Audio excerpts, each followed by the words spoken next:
ਹੁਣ ਕੁਝ ਖਬਰਾਂ ਜੋ ਕੈਲੀਫੋਰਨੀਆ ਦੇ ਵਿੱਚ ਫਲੱਡ ਨੇ ਤਬਾਹੀ ਮਚਾਈ ਹੋਈ ਹੈ ਉਹਦੇ ਸੰਬੰਧ ਦੇ ਵਿੱਚ ਆਪਾਂ ਕਰੀਏ ਤਾਂ ਰਾਤ ਜਿਹੜੀ ਆ ਕਹਿੰਦੇ ਵੀ ਰਾਤੀ ਕੈਲੀਫੋਰਨੀਆ ਦੇ ਲੋਕਾਂ ਨੇ ਥੋੜਾ ਜਿਹਾ ਸੁੱਖ ਦਾ ਸਾਹ ਲਿਆ, ਖਾਸ ਕਰਕੇ ਨਾਰਦਰਨ ਕੈਲੀਫੋਰਨੀਆ ਦੇ ਵਿੱਚ ਸੈਕਰਾਮੈਂਟੋ ਬੇ ਏਰੀਏ ਦੇ ਵਿੱਚ, ਕਿਉਂਕਿ ਰਾਤੀ ਸੁੱਕੀ ਰਹੀ। ਜ਼ਰੂਰ ਸਵੇਰੇ ਥੋੜਾ ਬਹੁਤਾ ਮੀਂਹ ਪਿਆ ਹੈਗਾ ਕਈ ਏਰੀਏਜ਼ ਦੇ ਵਿੱਚ, ਪਰ ਅੱਜ ਹਵਾਵਾਂ ਇੰਨੀਆਂ ਤੇਜ਼ ਚੱਲ ਰਹੀਆਂ ਆ, ਬਹੁਤ ਵੱਡੀ ਗਿਣਤੀ ਦੇ ਵਿੱਚ ਟਰੀ ਆ ਉਹ ਬੜੇ ਬੜੇ ਜਿਹੜੇ ਟਰੀ ਆ ਉਹ ਡਿੱਗ ਪਏ ਹੈਗੇ ਆ। ਸੈਕਰਾਮੈਂਟੋ ਦੀ ਜੇ ਗੱਲ ਕਰਦੇ ਜਾਈਏ, ਸੈਕਰਾਮੈਂਟੋ 'ਚ 13 ਦਿਨ ਲਗਾਤਾਰ ਮੀਂਹ ਪਿਆ ਆ, ਜਿਹਦੇ ਨਾਲ ਹੁਣ ਹੋਰ ਫਲੱਡ ਆਉਣ ਦੇ ਚਾਂਸ ਬਹੁਤ ਵੱਧ ਗਏ ਹੈਗੇ ਆ। ਈਵਨ ਦੋ ਰਾਤ ਦਾ ਦਿਨ ਸੁੱਕਾ ਰਿਹਾ, ਅੱਜ ਫੇਰ ਮੀਂਹ ਆਉਣ ਦੇ ਚਾਂਸ ਆ ਤੇ ਆਉਣ ਵਾਲੇ ਕੁਝ ਦਿਨਾਂ ਦੇ ਵਿੱਚ ਫੇਰ ਇੱਕ ਹੋਰ ਐਟਮੋਸਫੇਰਿਕ ਰਿਵਰ ਆ ਰਿਹਾ ਹੈਗਾ ਆ। ਹਾਈਵੇ 99 ਪੂਰੀ ਤਰ੍ਹਾਂ ਫਲੱਡ ਹੋਇਆ ਸੀ, ਹਜੇ ਵੀ ਹਾਈਵੇ 80 ਕਈ ਜਗ੍ਹਾ ਦੇ ਉੱਤੇ ਨਵਾਡਾ ਦੇ ਬਾਰਡਰ ਲਾਈਨ ਦੇ ਉੱਤੇ ਬੰਦ ਹੈਗਾ ਆ। ਦਸੰਬਰ 26 ਤੋਂ ਲੈ ਕੇ ਹੁਣ ਤੱਕ ਕਹਿੰਦੇ ਵੀ 4.5 ਇੰਚ ਦੇ ਕਰੀਬ ਮੀਂਹ ਸੈਕਰਾਮੈਂਟੋ ਦੇ ਵਿੱਚ ਪੈ ਚੁੱਕਾ ਹੈਗਾ ਆ। ਸੋ 100 ਸਾਲਾਂ ਦਾ ਜਿਹੜਾ ਫਲੱਡ ਮੈਪ ਆ ਸੈਕਰਾਮੈਂਟੋ ਕਾਉਂਟੀ ਦਾ, ਫੈਡਰਲ ਐਮਰਜੈਂਸੀ ਮੈਨੇਜਮੈਂਟ ਏਜੰਸੀ ਨੇ ਜਾਰੀ ਕੀਤਾ ਹੋਇਆ ਆ। ਉਹਦੇ ਮੁਤਾਬਕ ਕਹਿੰਦੇ ਵੀ 1% ਚਾਂਸ ਐਨੂਅਲੀ ਫਲੱਡਿੰਗ ਦਾ ਹੁੰਦਾ, 26% ਚਾਂਸ ਫਲੱਡਿੰਗ ਦਾ ਜੇ ਤੁਸੀਂ 30 ਸਾਲਾਂ ਦੀ ਮੌਰਗੇਜ ਲਈ ਹੋ ਆਪਣੇ ਘਰ 'ਚ। ਸੋ ਤਾਂ ਹੀ ਕਰਕੇ ਜਿਹੜੀਆਂ ਬਹੁਤ ਸਾਰੀਆਂ ਮੌਰਗੇਜ ਕੰਪਨੀਆਂ ਆ, ਲੋਨ ਕੰਪਨੀਆਂ ਆ, ਉਹ ਤੁਹਾਤੋਂ ਫਲੱਡ ਇੰਸ਼ੋਰੈਂਸ ਰਿਕੁਆਇਰ ਕਰਦੀਆਂ ਆ। ਸੋ ਸੈਕਰਾਮੈਂਟੋ ਦੇ ਵਿੱਚ ਕਾਫੀ ਬੁਰਾ ਹਾਲ ਆ। ਸਦਰਨ ਕੈਲੀਫੋਰਨੀਆ ਦੇ ਵਿੱਚ ਮੌਂਟੇਸੀਟੋ ਏਰੀਆ ਜੋ ਆ ਉੱਥੇ ਫਲੱਡਿੰਗ ਬਹੁਤ ਹੋਈ ਹੈਗੀ ਆ।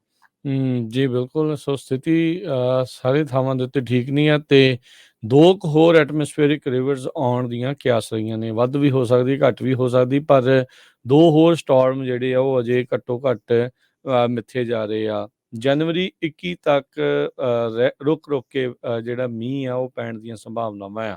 ਤੁਸੀਂ ਤਸਵੀਰਾਂ ਦੇਖੋ, ਜਿਹੜੇ ਦਰਿਆ ਵਗ ਰਹੇ ਨੇ ਵੀ ਉਹਨਾਂ ਦੀ ਆਵਾਜ਼ ਸੁਣ ਕੇ ਤੇ ਜਿੰਨਾ ਬਹਾਅ ਇਸ ਟਾਈਮ ਪਾਣੀ ਦਾ ਉਸ ਦੇ ਵਿੱਚ ਆ, ਉਹਨੂੰ ਦੇਖ ਕੇ ਡਰ ਲੱਗਦਾ ਆ।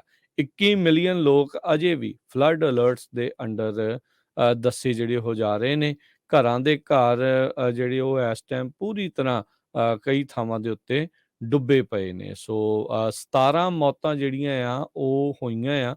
ਉਸ ਦੇ ਲਈ ਇਹਨਾਂ ਸਟੋਰਮਸ ਨੂੰ ਹੀ, ਮੀਂਹ ਨੂੰ ਹੀ ਜਿਹੜਾ ਜ਼ਿੰਮੇਵਾਰ ਮੰਨਿਆ ਜਾ ਰਿਹਾ ਆ। ਸੋ ਕਹਿੰਦੇ ਵੀ ਵੱਖ-ਵੱਖ ਨੈਚੁਰਲ ਡਿਜ਼ਾਸਟਰਸ ਉਹ ਇਸ ਟਾਈਮ ਹੋਏ ਆ। ਕਿਤੇ ਸਿੰਕ ਹੋਲ ਓਪਨ ਹੋ ਰਹੇ ਆ, ਕਿਤੇ ਲੈਵੀਜ਼ ਜਿਹੜੀਆਂ ਉਹ ਟੁੱਟ ਰਹੀਆਂ, ਕਿਤੇ ਰੁੱਖ ਡਿੱਗ ਰਹੇ ਆ, ਕਿਤੇ ਵੈਸੇ ਹੀ ਫਲੱਡਡ ਵਾਟਰ ਦੇ ਵਿੱਚ ਕਈ ਲੋਕ ਫਸ ਰਹੇ ਆ, ਗੱਡੀਆਂ ਜਿਹੜੀਆਂ ਉਸ ਦੇ ਵਿੱਚ ਰੁੜ ਰਹੀਆਂ ਆ। ਤੇ ਹਾਲ ਦੀ ਘੜੀ ਆਉਣ ਵਾਲੇ ਸਮੇਂ ਦੇ ਵਿੱਚ ਕੋਈ ਇਸ ਤੋਂ ਬਹੁਤੀ ਰਾਹਤ ਜਿਹੜੀ ਉਹ ਨਹੀਂ ਨਜ਼ਰ ਆ ਰਹੀ। 1990 ਕਹਿੰਦੇ ਵੀ ਦਹਾਕਾ ਸੀਗਾ ਜਿਸ ਟਾਈਮ ਦੇ ਉੱਤੇ ਕੈਲੀਫੋਰਨੀਆ ਦੇ ਵਿੱਚ ਇੰਨਾ ਮੀਂਹ ਪਿਆ ਆ।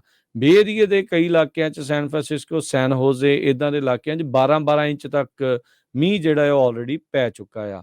ਜੇ ਅਸੀਂ ਫਰੈਜ਼ਨੋ ਕਾਉਂਟੀ ਦੀ ਗੱਲ ਕਰੀਏ, ਇਕੱਲੇ ਦਸੰਬਰ ਮਹੀਨੇ 'ਚ 5.25 ਇੰਚ, ਤੇ ਇਸ ਟਾਈਮ ਆ ਜਨਵਰੀ ਦੇ ਜੇ ਇੰਨੇ ਦਿਨ ਗੁਜ਼ਰੇ ਆ ਤੇ 3.5 ਤੋਂ 4.25 ਇੰਚ ਜਿਹੜੀ ਆ ਉਹ ਮੀਂਹ ਇੱਥੇ ਪੈ ਚੁੱਕਾ ਹੈਗਾ ਆ। ਸੋ ਇੰਨਾ ਤੇ ਕਈ ਵਾਰੀ ਸਾਲ ਦੇ ਵਿੱਚ ਵੀ ਗਿਣ ਕੇ ਵੀ ਜਿਹੜਾ ਉਹ ਐਵਰੇਜ ਨਹੀਂ ਪੈਂਦਾ ਹੁੰਦਾ। ਸੋ ਇਹ ਇਸ ਟਾਈਮ ਸਥਿਤੀ ਜਿਹੜੀ ਉਹ ਬਣੀ ਪਈ ਆ।